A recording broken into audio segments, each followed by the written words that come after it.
Hello, welcome back to our channel, Gal Pal Nails. It's Jen again. I am going to do a custom color mix that I am going to dip onto my nails in a future video. So I'm going to use my Artisan Mica powders again. I pulled Shiraz, Dusk, Amethyst, Violet, and Magenta. I'm going for a plum color, so I'm hoping that I can achieve that. I didn't have that in my collection, and I definitely wanted to try to put something like that on my nails. I really do like the dusty mauve colors, but I wanted a little shade darker. So I got the Mia Secret white acrylic powder, and I'm going to take 2 teaspoons of that to start. This is the first time I am using the Mia Secret powder. The last one that I made a custom color with, the Mica, I did use it on my nails, the lavender, and it did chip. So the only thing I can really attribute that to is the powder that I used. I had never used Mica before, so I'm just assuming that it was that. So I wanted to use a different acrylic powder to make my custom dip. So that is 1/8 of a teaspoon of the violet, and then I will also do 1/8 of a teaspoon of the magenta.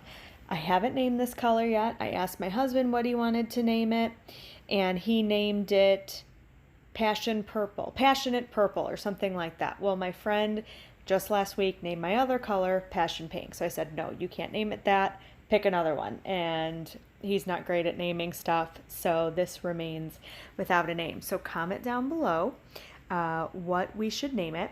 And what I will do is I made a bunch of this. I made more off camera as well. I will do a giveaway if you guys want to comment the name and then how I can reach you, whether it's Instagram, Facebook. And like this video, subscribe to our channel. I will leave the giveaway open for about a week. So I will add in 1/8 of a teaspoon of the magenta along with a violet and give that a mix. Just as an FYI, the swatch that I ended up doing at the end, I end up adding probably about 1.5 teaspoons more of white just to make it a shade lighter. So it will look a bit different in the video where I actually put it on my nails, but it's just a shade. It's really barely noticeable. Just wanted to mention that.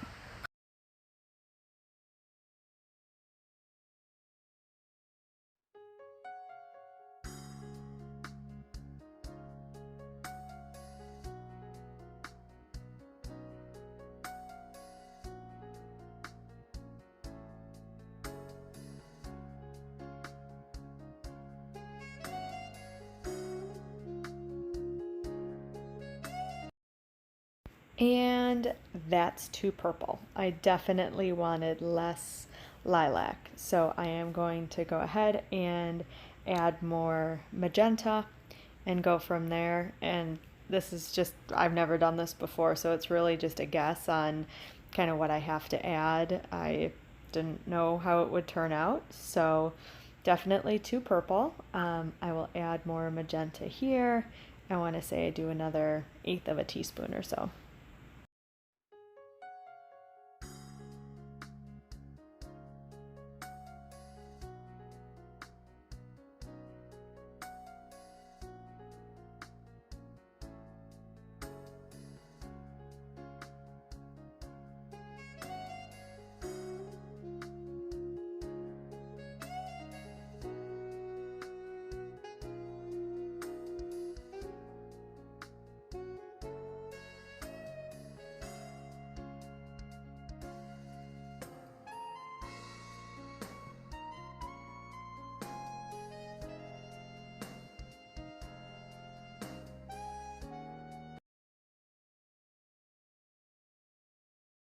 Okay, all right, we're getting there. We're getting there. Definitely less purple, but I think it's still pretty purple. I didn't end up using the dusk or the, what was it, the amethyst?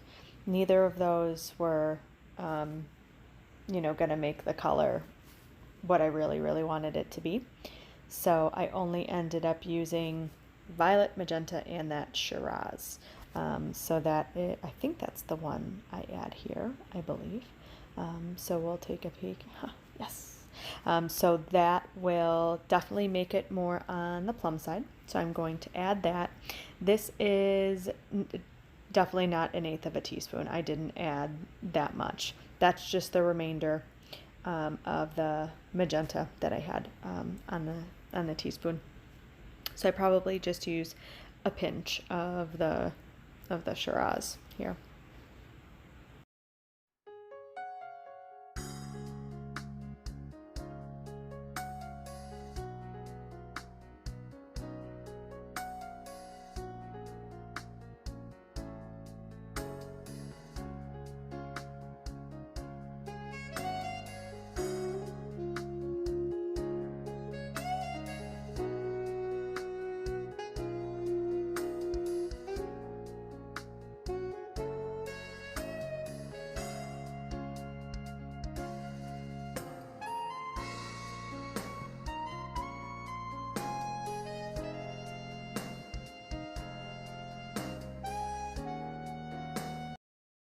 Wow, okay, so I didn't realize how many times I added color to this mix. So here is once again more magenta. The dotting tool seems to work really well for mixing these up and getting kind of around the rim of the cup. If you don't mix it well enough, when you try to put it on your nail, it's going to be splotchy in some spots. Some I've seen, people that put it in a blender or a food processor or something like that. You can definitely do that, but I found that I got good enough results just with mixing it with my dotting tool and shaking it up. So I'm going to once again shake it up and see if I like it.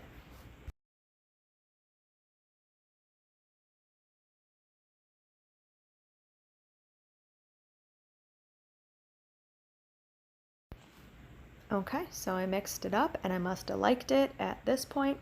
I'll grab my swatch stick and swatch that as usual. These swatch sticks you can get on Amazon. I use that Cuccio base, and this was the first time I used it without putting my mask on. I almost always wear a mask because my nose gets kind of red and stuff like that. I don't get the dip flu, but my nose is definitely sensitive to it.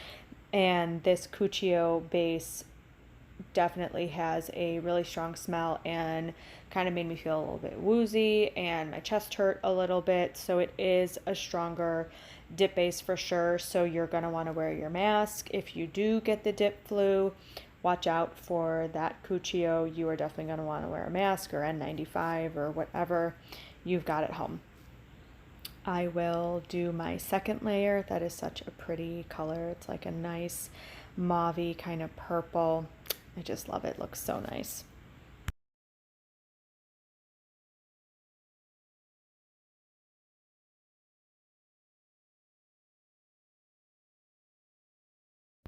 And I will say that when I was mixing these powders, they definitely had a shimmer to them because of the mica powder, and I did use a significant amount of mica powder in this mix. But I noticed that when I activated it and put my gel, or I'm sorry, yeah, I did use a gel top coat.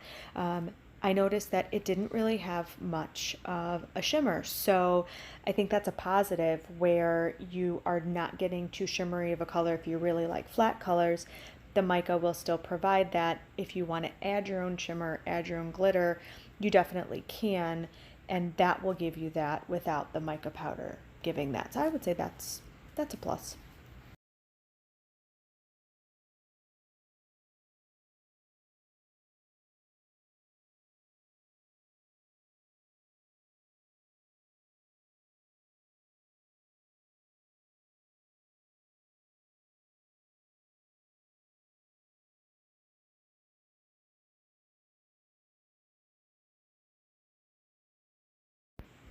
So I will go ahead and buff as usual, just using my buffing block. I did want to see if these mica powders with the Maze Secret white. I want to see if they held up really well to buffing. The last to Mica really did, which I liked, but it chipped. So I did want to give the swatch a nice buff to see if it held up or if it buffed off any of the color, and it did not. So I buffed a little bit. I grabbed my Sally Hansen gel top coat and got some shine on there, and to see what the true color is. I feel like you've got to put the top coat on to see that. So that is the swatch that I will be doing on my dip powder mani next. Please like and subscribe. Till next time. Bye.